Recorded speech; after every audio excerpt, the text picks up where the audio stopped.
Hola, muy buenas días, tardes, noches, no sé desde qué hora me están viendo, pero aquí bienvenidos a un capítulo más de Late con María.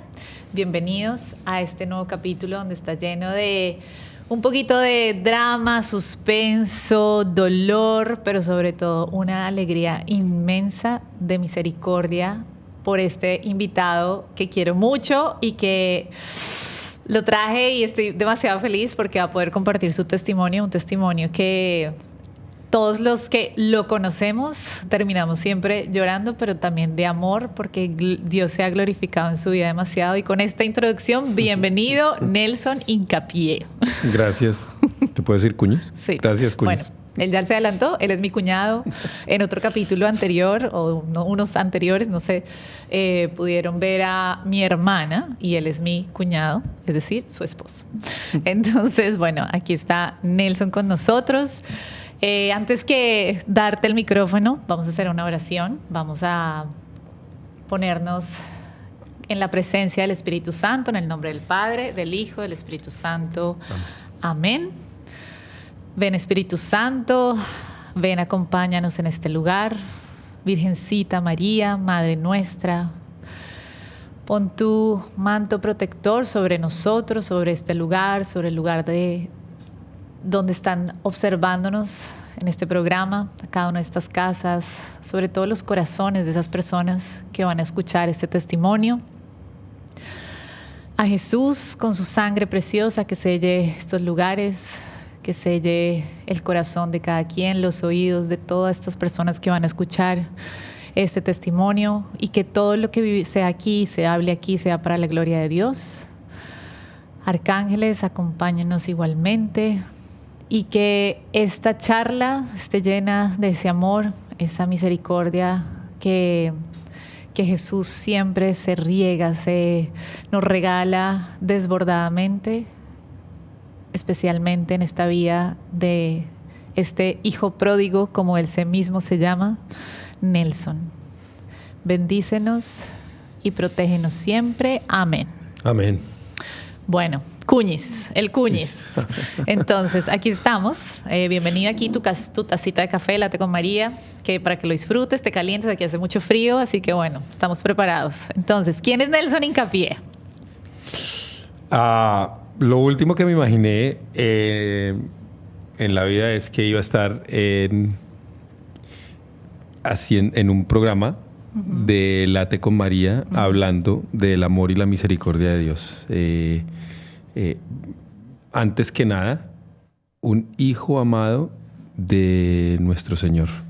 He sentido el amor y he podido perdonar de una forma que solo por la gracia y el amor de Dios se puede perdonar.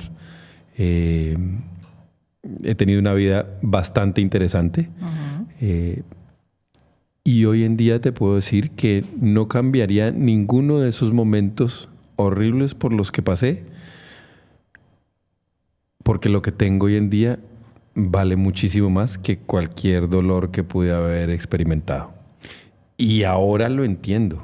O sea, si nuestro Señor Jesucristo vino y murió y padeció de la forma como Él lo hizo, cualquier dolor por el que yo pasé, cuando yo lo traigo a la memoria y cuando yo puedo sentirlo y cuando yo puedo sentir ese dolor y ofrecerlo, hoy en día es un regalo maravilloso que yo le puedo dar. O sea, yo no quiero olvidarme ni un segundo de todo el dolor, de todo el trauma, de todo el abuso, de todo lo que pasé. Porque olvidarme de eso es olvidarme de mí, es olvidarme de mi historia. Y mi historia, a pesar de que sí, como tú dices, es de pronto un drama en muchos momentos, realmente es una historia de cómo Dios, con sus brazos abiertos, me ha estado esperando toda la vida, cuando yo siempre pensé que me había dado la espalda o que me había abandonado o que no existía. ¿Cuándo pensaste que te abandonó? Yo creo que la primera vez fue cuando a los 9 años y medio, mi abuela, que rezaba el rosario todas las noches, me dijo que si yo rezaba con fe, yo iba a tener la familia que yo quería. Yo me levantaba 1 hora antes de ir al paradero una hora antes de lo que tenía que levantarme para irme a una iglesia a pedirle a Dios que hubiera amor en mi casa. ¿Qué pasaba en tu casa? Muchas peleas. Mi papá y mi mamá dieron lo mejor que pudieron, pero pues lo mejor que pudieron no era suficiente para ese niño. Y pues uno no puede dar lo que no tiene. Y ese amor que yo necesitaba, mis padres no me lo podían dar porque ellos no lo tenían simplemente. Hoy en día lo entiendo de esa manera. Hoy en día, porque he podido sanar, he podido darme cuenta que Dios en su misericordia le da lo que uno necesita. Y en ese momento yo tenía que pasar por eso para poder estar aquí sentado hoy en día diciéndote que valió la pena todas esas peleas, valió la pena todo ese dolor, valió la pena pensar que mis papás se iban a morir, valió la pena todo eso, porque hoy en día esas oraciones de ese niño de 9 años y medio han sido contestadas. Lo único que fue, se demoraron 40 años en darme cuenta. Ajá. O sea, te demoraste, en ese momento pensaste que él no te escuchaba. Exacto. Pensé que yo no me escuchaba porque yo entre más rezaba, más peleaban, hasta que mi mamá se va de la casa. Y cuando mi mamá se va de la casa es cuando yo digo, pero Dios Dios no tiene tiempo para mí. Uh-huh. Y si Dios no tiene tiempo para mí, pues yo tampoco voy a tener tiempo para Él. Okay. Y entonces ahí me alejé totalmente de la iglesia, a pesar de que nací en cuna, cama, casa católica. Uh-huh. Me alejé durante mucho tiempo de la iglesia y estuve buscando por muchos, o sea, siempre yo creo que los seres, y lo dice San Agustín, somos creados por y para Dios y nuestras almas no descansan hasta que descansan en Dios. Entonces creo que el ser humano siempre va a estar en esa búsqueda, uh-huh. esa búsqueda permanente para llenar ese vacío, y es muy fácil tratar de llenarlo con las cosas del mundo, pero uno nunca puede llenar un vacío espiritual con algo material, jamás. ¿Qué pasó? Bueno, eres obviamente colombiano, en una familia tradicionalmente católica. Ya nos cuentas que se divorcian tus papás, te sientes solo, triste. ¿En qué te refugiabas tú? Ya que Dios no te ponía atención. En ese momento yo me comía todo ese dolor, pero yo creo que trataba de buscar atención. O sea, eso era cuarto de primaria. Cuando mi mamá se va de la casa, yo empiezo a tratar de buscar atención y me empiezo a portar mal en el colegio, pero a hacer reír a mis compañeros, a explotar pólvora en la clase, a hacer cosas como para buscar atención. Yo quería que me quisieran y me imagino que de la forma más, para un niño, de la mejor forma que puede hacer para que lo quieran es hacer reír a los demás. Y si yo hacía reír a mis compañeritos, entonces yo me sentía querido, pero pues era de una forma que empezaba a causar problemas de disciplina y me empezaron a mandar a la oficina del señor de disciplina. Sí, uh-huh. Exacto. Entonces en ese momento la llenaba de esa forma. Ya después de que mi mamá va por nosotros a Colombia, por mi hermana y por mí, y nos lleva a vivir a Houston, Texas, que yo no hablaba ni papa de inglés, uh-huh. Empiezo a llenarla de otras formas. Ya después pasa un abuso terrible y empiezo a llenarla con drogas. Empecé a usar drogas muy temprano. Okay. Ese cambio de país, ese cambio de Colombia, pues que uno crece en su cultura, en su idioma, eso que mencionas, ¿qué fue de las cosas más duras que te pegó en ese momento? Aparte que ya tenías esa herida de abandono, de soledad, cambiar tu vida, tu contexto y todo eso, ¿qué pasó al llegar a Houston? No recibir cartas de mis amigos. Yo estaba en cuarto de primaria y yo les escribía, cuarto pasando a quinto, y yo les escribía cartas y nunca me contestaron en ninguna carta. Wow. Sí. Yo creo que eso es de lo más duro, es eso, no recibir las cartas de los respuesta. amigos. Sí, no sí. Y obviamente un país diferente, lengua diferente, yo no hablaba inglés. O sea, viviste lo que se llama el bullying. Total, sí, 100%. Me hicieron bullying total. ¿Qué hiciste para que ese bullying, porque me imagino que mucha gente que nos está viendo puede que esté pasando por una situación con un hijo así, rebelde, un hijo que está llamando la atención, un hijo que está sufriendo quizás de bullying? ¿Qué podrías decir en ese momento o darle sugerencia a los padres que están viviendo eso? Porque es que dijiste algo muy bonito y estás llamando la atención, ¿no? Muchas veces, voy a contar una anécdota, estaba el domingo en misa y vi a un niño, estaba portándose muy mal.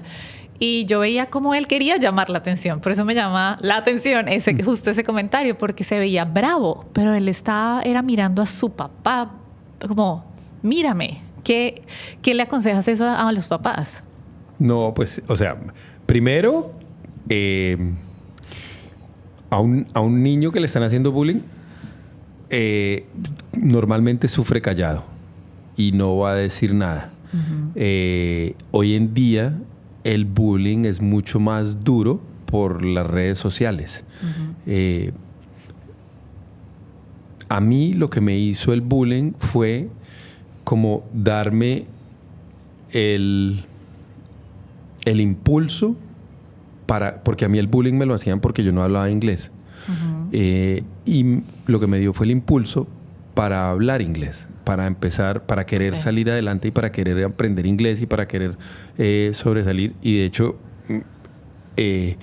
pasó el tiempo y empecé a hablar inglés y de hecho ahora yo creo que hablo mejor inglés que español. Uh-huh. Y acabo de publicar un libro y lo publiqué primero en inglés. O sea, lo escribí. Mi libro, sí, uh-huh. Se me hace más fácil escribir en inglés.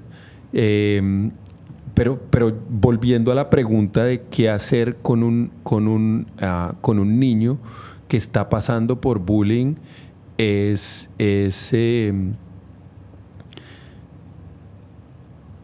tratar de hablar con el niño, pero muchas veces hablar con un niño no es tan fácil porque uh-huh. Hay diferencia de generaciones, hay diferencia de, o sea, es como es mezclar aceite y vinagre muchas veces y no se va a poder mezclar.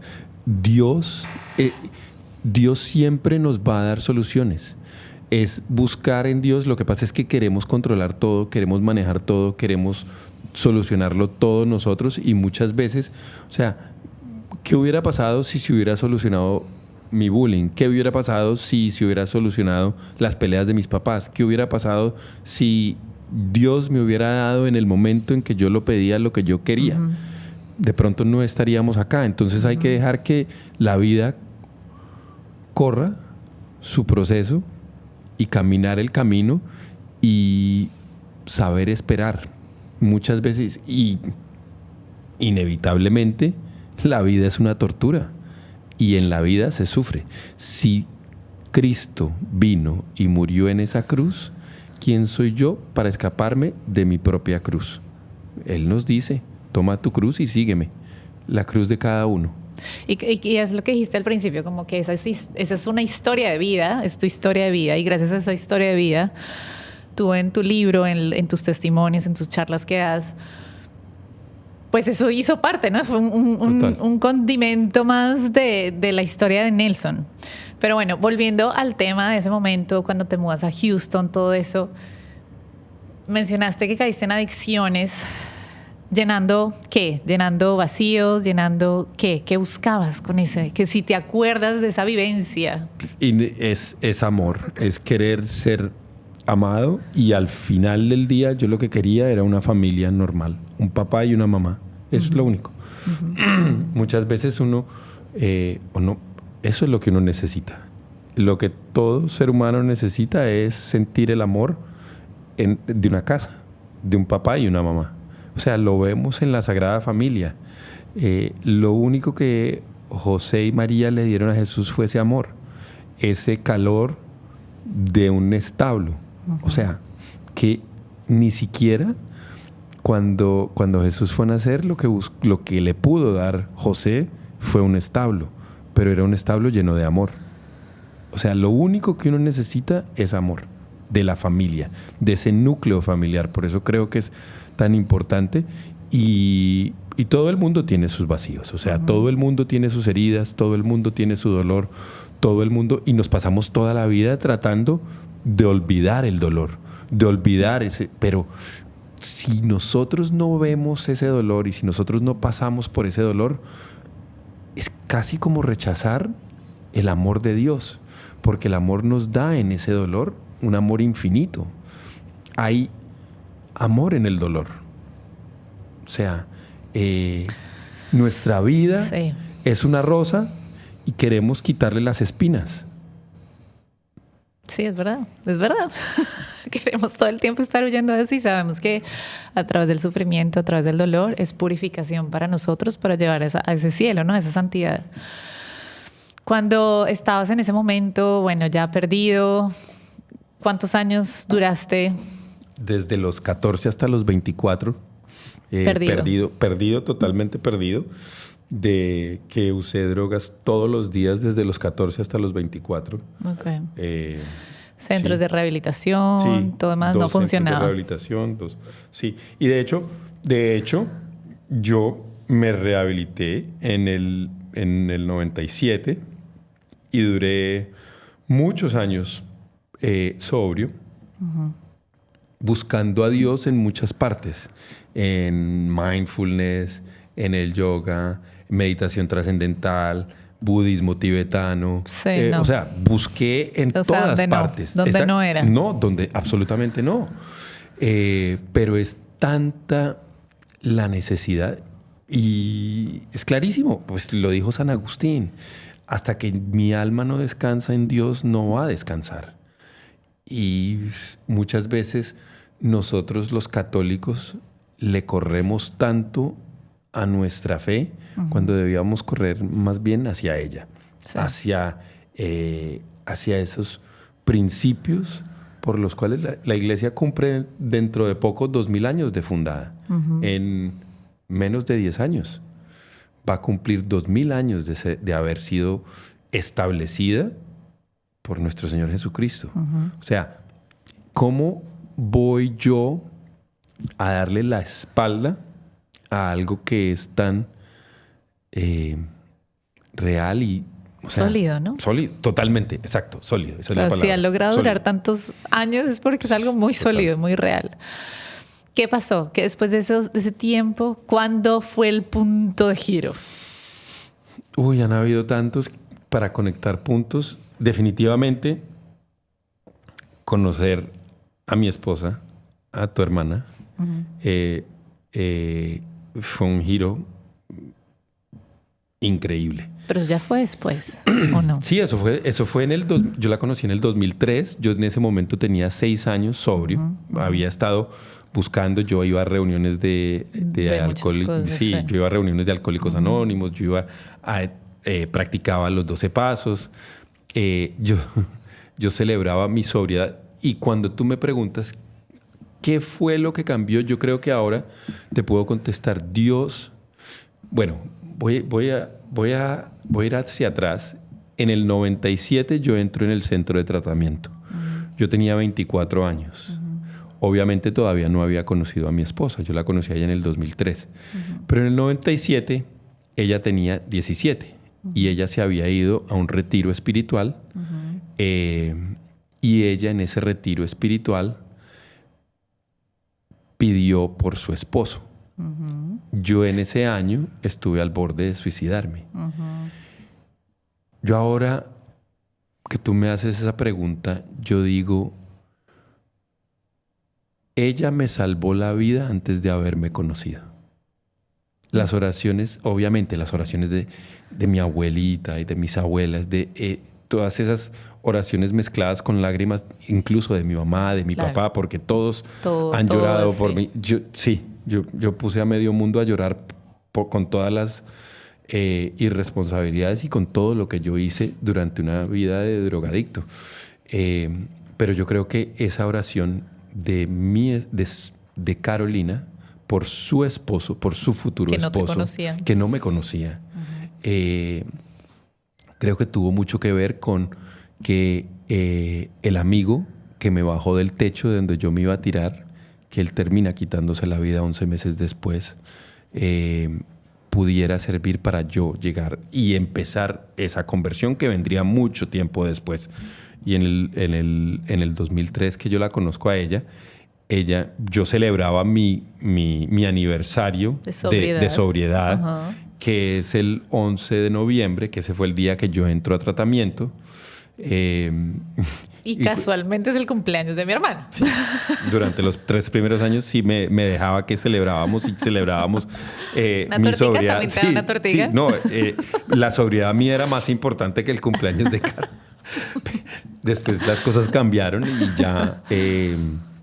o sea, Dios, el sentido del humor de Dios me pone de lo mejor que me ha pasado en mi vida después de encontrarme con Dios es tener una esposa como la que tengo hoy en día, que cumple años el mismo día de mi sobriedad. Ahora ya no celebro, o sea, mi sobriedad es como, es un regalo, pero no es el centro de mi vida, obviamente. O sea, hoy escojo no drogarme, no tomar, no hacer muchas de las cosas, de las adicciones, pero simplemente lo hago por la gracia de Dios y porque estoy en otro camino. Claro. Y tratamos de celebrarle el cumpleaños a Caro y celebrarle como ella se merece ser celebrada. Claro, es su vida, ¿no? También. Sí, claro, es la vida. Mira, cuando ella estuvo acá, porque también estuvo aquí, ya les conté, ella también nos contó esa parte de cuando oró. Tú no sabías, pero ella también lo contó. En ese grupo de oración ella estaba orando por su esposo. Así que mujeres que están solteras todavía, miren, sigan orando por ese esposo. Uno nunca sabe dónde está y que pronto ya está necesitando una oración. Ya, de Caro he aprendido tantas cosas. O sea, ella también ahora, y menos mal en ese momento no sabía, porque yo creo que ella ahora dice, hay que orar y hay que ser específico con lo que uno ora. Pero si yo creo que si ella hubiera sido específica, cuando ella tenía 16 años, no le hubiera pedido un esposo drogadicto. No le hubiera pedido, Dios, dame un esposo que esté a punto de tirarse de un edificio. No, seguro no. Seguro entonces, lo imaginaba en otra iglesia. Sí. Pero esa es la belleza de Dios. Es la belleza. Y ahora ya, obviamente, entre más vas caminando tú por el camino espiritual, Dios te va quitando la venda. Y, o sea, la Biblia es hermosa. O sea, los evangelios son hermosos. Y nos dice que Jesús nos va quitando las vendas. Y estábamos ciegos y ahora vemos. Uh-huh. Y estábamos sordos y ahora escuchamos. Sí. Y estábamos muertos y ahora estamos vivos. Pero todo es por gracia de Dios. Y Dios poco a poco ha hecho milagros en mí que hoy en día, como te dije al principio, yo jamás hubiera pensado que iba a estar acá sentado hablando del amor y la misericordia de Dios. Debí invitarlos a los dos al tiempo. Bueno, en un próximo capítulo. Así unimos hilos. No, porque yo creo que ya se da cuenta que el alumno ha superado al maestro. Mi esposa se daría cuenta de eso. Ahora llego y... Ay, bueno. Porque yo sé, obviamente, yo también, cuando pues obviamente él llega a nuestra familia a querer casarse con mi hermana y demás, fue muy bonito pero mi hermana era muy joven. Pues hoy en día uno se casa un poco más entrado a los 20, ella tenía 23 años, algo así, que espectacular. Y él llega a nuestra vida y nosotros sí venimos, a ver... También nuestra historia, mi hermana y yo también, una historia, familia tradicional católica, todo. Pero bueno, no nos relacionamos tanto con estos extremos de adicciones y demás, ¿no? Tú llegas a nuestra vida, ustedes se casan. ¿Su vida espiritual cómo era? ¿Cómo era tu vida espiritual ahí? Sí, ya estás sin adicciones, pero ¿qué pasaba? No, yo me levantaba y era a meditar. Y yo no saludaba a mi esposa, sino que yo me levantaba a meditar. Y eran 10 minutos de meditación en silencio y ya. sí, o sea, había una espiritualidad muy superficial. Que Dios está en todas partes, que no hay necesidad de ir a la iglesia, porque Dios está en todas partes. Y convencí a Caro de que no había necesidad de ir a la iglesia. Y ella, pues, fue tan paciente conmigo que me esperó. Poco a poco empiezan a surgir los problemas dentro del matrimonio. Empezamos a tuvimos nuestros 2 primeros hijos, Sara y Simón. Y ya en ese momento habíamos llegado a un punto donde cada uno profesionalmente estaba buscando lo que cada uno estaba buscando. O sea, estábamos remando en rumbos diferentes. O sea, cada uno estaba remando para su lado.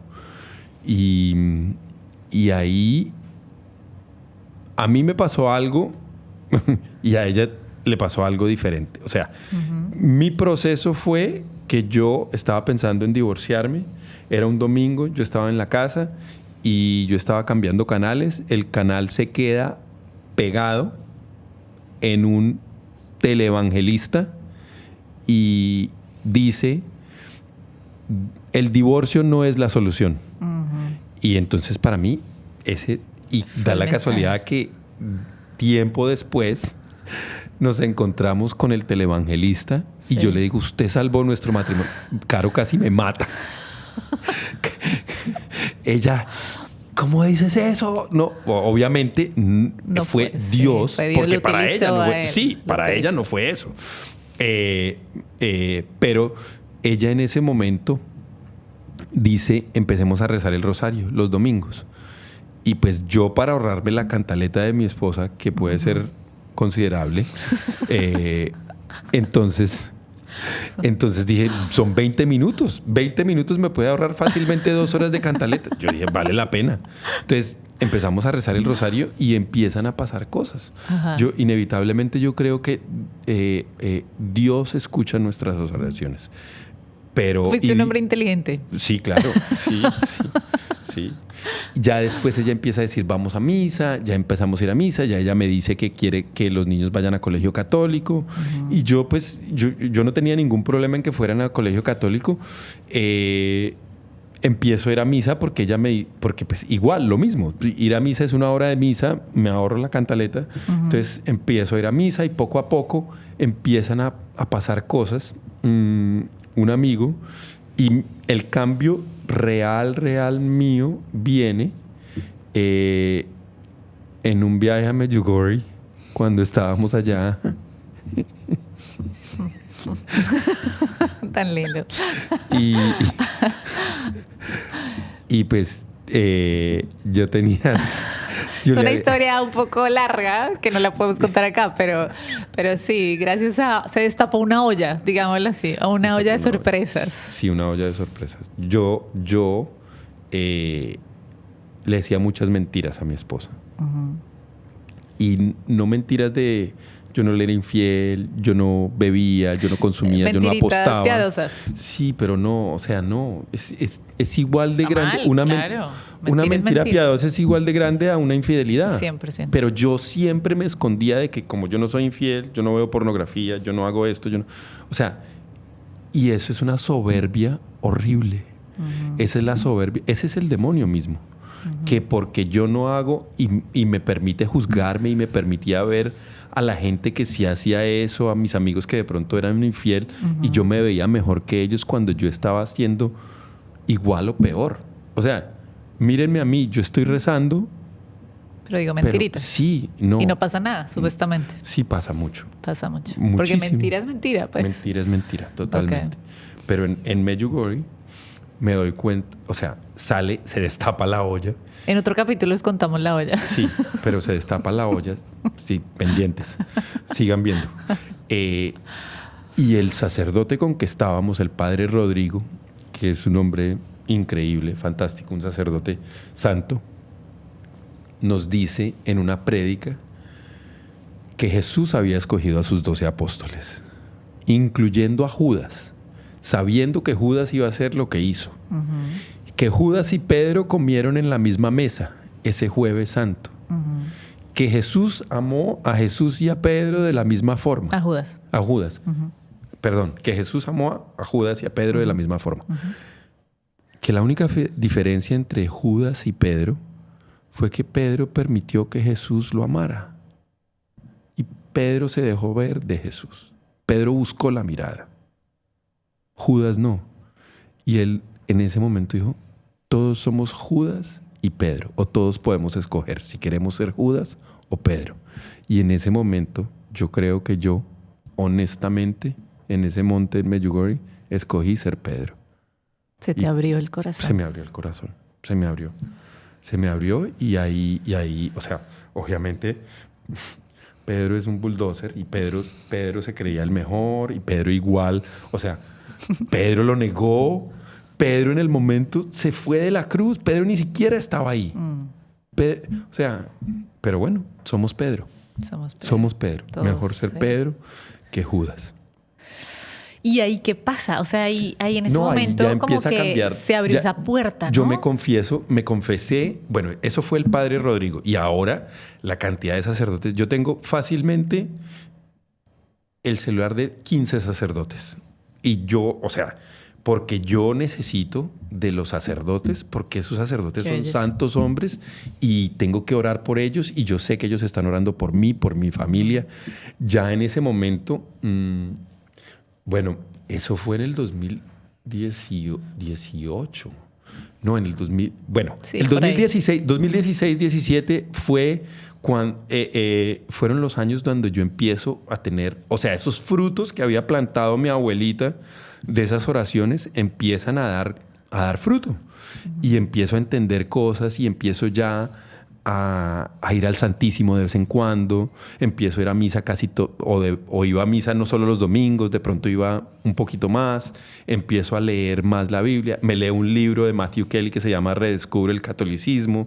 Y eso ya empieza en mí una sed por querer saber más.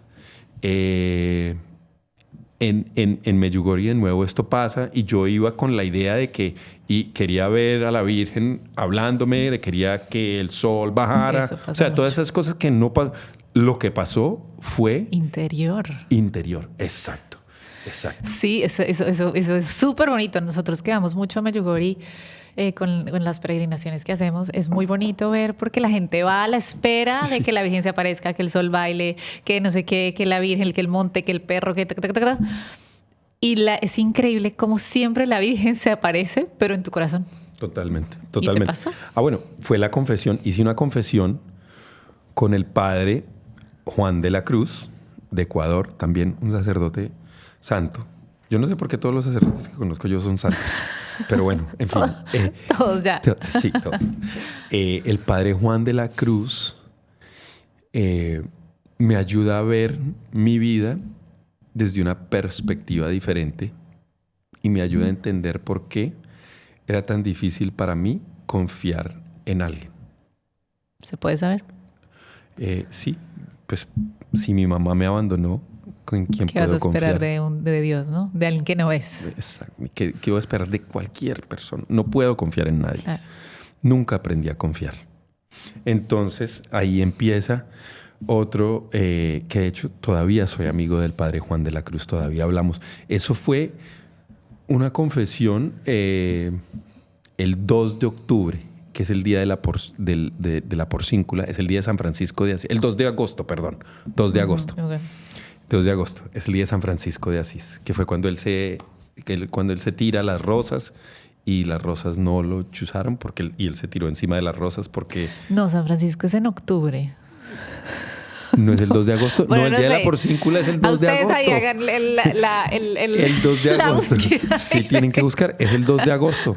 Bueno, es el 2 de agosto. Tiene que ver con San Francisco. Es la Porciúncula. Sí. Me está soplando un pajarito por ahí. Es el 2 de agosto. El ángel de la guarda. El ángel de la guarda me está soplando. Yo sabía que era el 2 de agosto. 2 de agosto la Porciúncula y octubre San Francisco. Listo. Exacto. Correcto. Ajá. Exacto. Entonces ahí es donde empieza a cambiar todo en mí. Y San Francisco es el santo que yo escogí cuando me confirmé. Ya. cuando tenía 18. Yo en este momento ya tengo 30 y pico, ya ha pasado mucho tiempo. San Francisco obviamente lo escogí en ese momento, yo estaba perdido. Claro. Yo lo escogí por escoger uno, no sé por qué. Okay. Pero ya uno va atando cabos. Ya se va o conectando los puntos. Y cuando la bendición más grande en la vida que tenemos es poder conectar los puntos y ver la mano de Dios, o ver el rostro de nuestro Señor, o ver el manto de la Virgen María, es ver esa protección y ese cuidado que han tenido con nosotros durante toda la vida. ¿Quién es Nelson Hincapié hoy en día? ¿Qué pasó? ¿Qué después de esa conversión, esos pasos? Porque yo siempre digo que la conversión no es un día antes y un después. Sí, es un comienzo, pero es como unas escaleras, ¿no? Que te van llevando al cielo. Y hay escaleras más con los pasos más corticos y otros más largos, pero todo es en su vida. En este paso, en esta escalera que estás, ¿quién es Nelson hoy? El hijo pródigo. El hijo pródigo que vuelve a casa para sentir ese abrazo de ese padre creador que siempre está esperando que regrese. Así flaquee, así cometa errores, así diga una mentira, así la embarre, siempre está ahí esperándome. Hoy hay momentos donde soy ese hijo que está envidioso de que el padre está haciendo eso por todos los demás, por todas sus demás ovejas descarriadas. Entonces, cuando a alguien le va bien, entonces ese hijo, ese hermano mayor, siente envidia y no quiere entrar a la fiesta. Entonces tengo que siempre chequearme de quién soy yo en ese día, quién soy yo en ese momento. Y inevitablemente me gusta siempre volver a ser el hijo pródigo. Y hacer, escoger el hijo pródigo es de cada segundo, porque tenemos la oportunidad de ser hermano mayor, hermano envidioso, que habla mal del hermano que juzga, que dice, ay, no, pero ¿por qué va a misa y se porta tan igual mal? Sí, exacto. ¿Quién soy yo para hacer? Y soy buenísimo para hacer eso. Y me doy duro por hacer eso, pero... Sí, es verdad. Uno cae mucho en esa soberbia espiritual de yo rezo, yo voy a misa, pero cuando el vecino me hace algo, saco el cuchillo y lo juzgo y digo, eso es no sé qué. Bueno, sí, eso siempre pasa y yo creo que ahí en la conversión es diaria. Es totalmente diaria. Sí. ¿Qué estás haciendo ahorita? Bueno, Nelson sacó un libro. Yo hago aquí cuento el chisme. Nelson sacó un libro de su historia de vida que ahí está a detalle todo, absolutamente todo. Aquí pasamos muy por encima. ¿Dónde lo consiguen? Está en Amazon. ¿Y cómo se llama? Se llama Cuando tu historia se convierte en tu historia. Y a pesar de que parece que contara todo, me guardé un par de cosas. Para el próximo. Así, sí, así. No, ya no quiero contar más de mi historia. No, está bien, ya está bien, pero lo que mejor está es haber dado con otro sacerdote santo. El padre Ron, que ahora es mi director espiritual. Él es de una comunidad que se llama Love Crucified, el amor crucificado. Y tiene un libro, o no él, pero utilizan un libro que se llama El camino sencillo de unión con Dios, que es maravilloso, que es donde yo entendí, y ese libro lo acabo de leer hace por ahí un año, pero entendí cómo no le debo tener tanto miedo al dolor y tanto miedo a... Wow. ¿Te acuerdas cuando hicimos las horas de la pasión de Luisa Picarreta? Ahí entendí por qué me dio tan duro y por qué lloré tanto la primera vez que la hicimos, que fue como el 2020, 2021, que yo me acuerdo que yo leíamos y yo no podía parar de llorar. Eso fue en pandemia. Eso fue en pandemia. El 20. Exacto. Eso fue, ese fue el año de visión perfecta. Cuando cambió todo fue el 2020. Sí. Cuando nos dio visión perfecta y pudimos ver tantas cosas.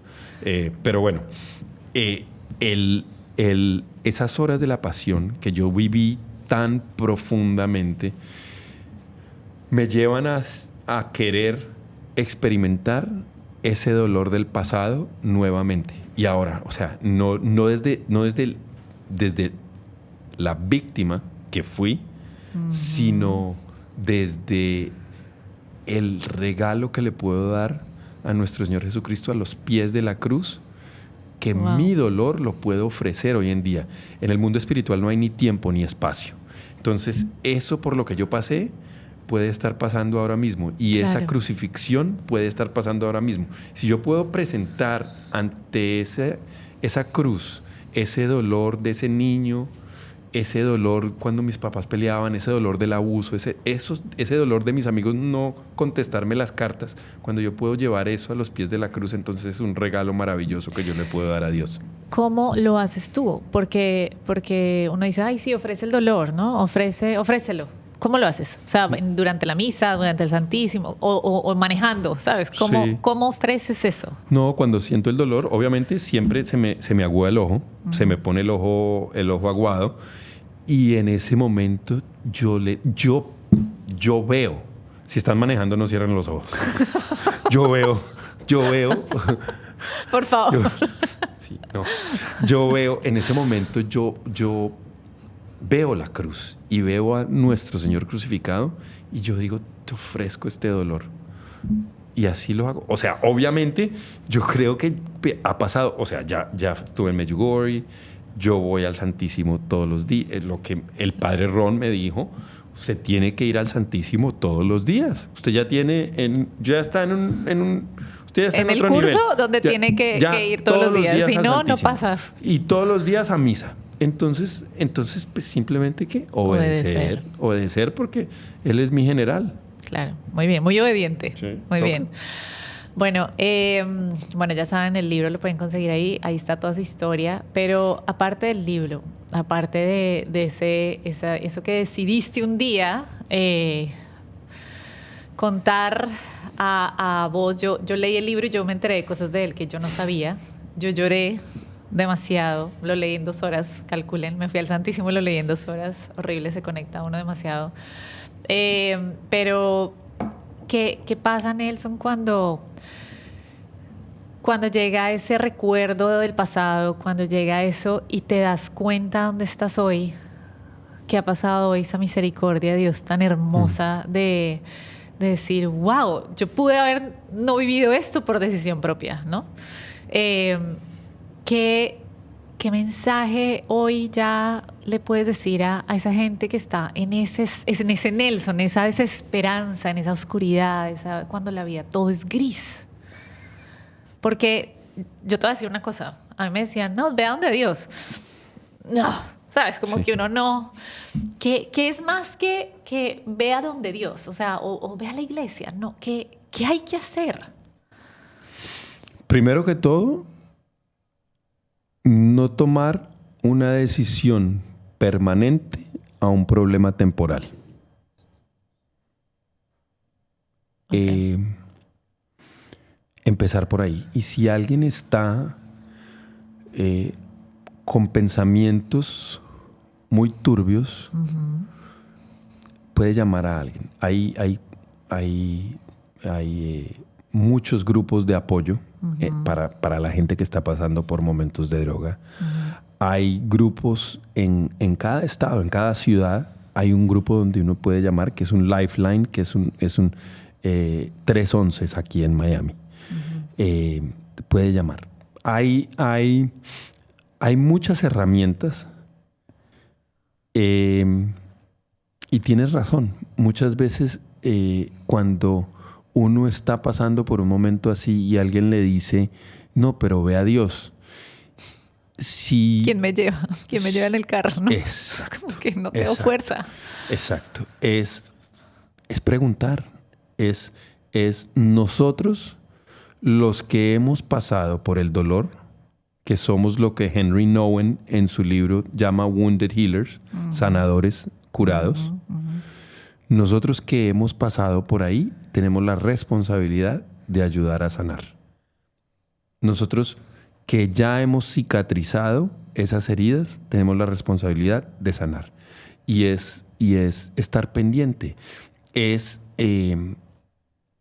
ser el cambio que queremos ver en el mundo. Yo creo que suena bobo, pero es no juzgar. Ni juzgarse a sí mismo tampoco. Ni juzgarse a uno mismo. Bueno, ya nos queda poco tiempo.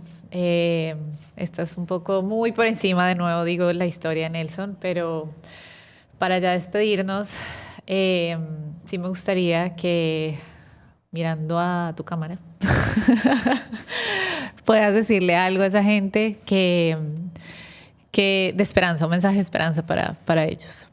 Bueno, que Dios es un Padre amoroso que está esperando. Él no va a llegar y no va a entrar en nuestras vidas y va a romper todo para querernos. Nosotros tenemos que abrir nuestro corazón. Nosotros tenemos que cerrar los ojos y abrir el corazón. Y en lo profundo de la oscuridad, siempre está la luz de Dios. Siempre. Nos lo dijo hace 2000 años. Yo soy el camino, la verdad y la vida, y no es mentira. Amén, es verdad. El único camino, la única verdad y la única vida, eso estoy 100% segura. Bueno, muchas gracias, Cuñis. Estaremos aquí invitándote con la esposa, o sea, mi hermana, a otro capítulo, hablaremos de otro tema. Y muchas gracias por haber aceptado mi invitación. Nos vemos en un próximo capítulo también con todos ustedes. No olviden, Jesús es el camino, la verdad y la vida, y la misericordia de Dios no tiene límite, así que hay que aprovechar de eso ya. Ya es tarde, es ahora o nunca. Un abrazo para todos y nos vemos en un siguiente capítulo de Late con María. Chao.